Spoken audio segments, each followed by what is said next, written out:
Verbs are also called action words because verb is a word which tells us what action any subject is doing or performing.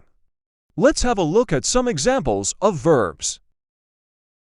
I run very fast. Here the word run shows my action, so run is a verb.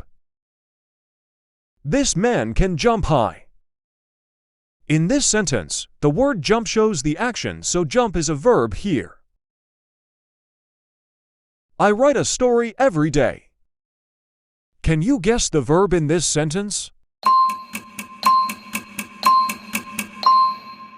Yes, it's right. Good job. Yes!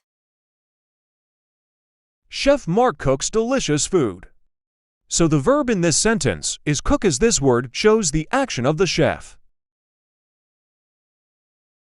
Kids play together.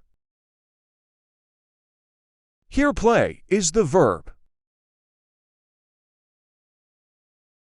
Tony drives the car safely. Can you tell me what is verb here? Yes, drive. Well done, kids. Giraffe is eating the leaves. Word eat is a verb here. I hope you enjoyed the lesson and learned something in an interesting way. If you want to see more videos, then like and subscribe. Fun for everyone. Thanks.